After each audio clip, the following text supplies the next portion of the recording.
as the fatwa has stated and I've shared earlier, I think the right thing to do now is not to reopen the mosque until we see improvements, and it is safe to do so, as advised by the Ministry of Health.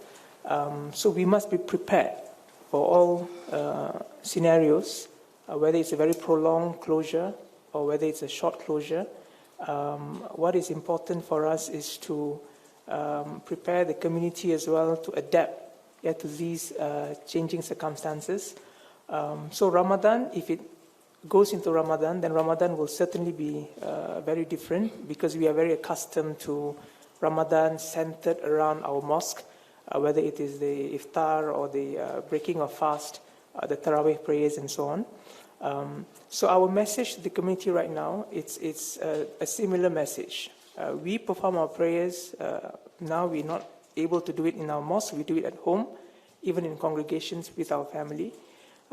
If we have to do the same for Ramadan, then we need to do the same for Ramadan. And the breaking of fast, again, it has to be with the family, in Ramadan. But I think what is a very important message behind this is our religiosity, our spirituality should not be weakened because we are not able to perform certain things in our mosque.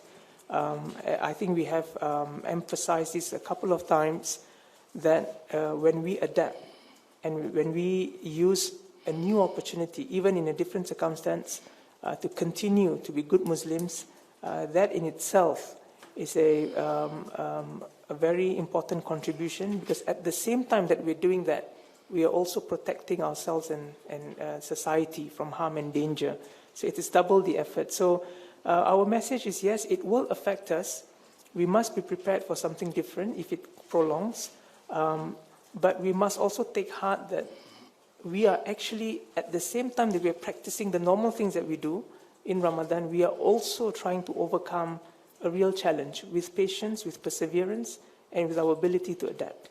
And that is actually a very powerful virtue that we might look back later on and feel that it is a big accomplishment on the part of the community, not to feel weakened and to feel that there is a strong sense of loss of our ability to worship, but to worship in a different and new set of circumstances, and albeit very challenging.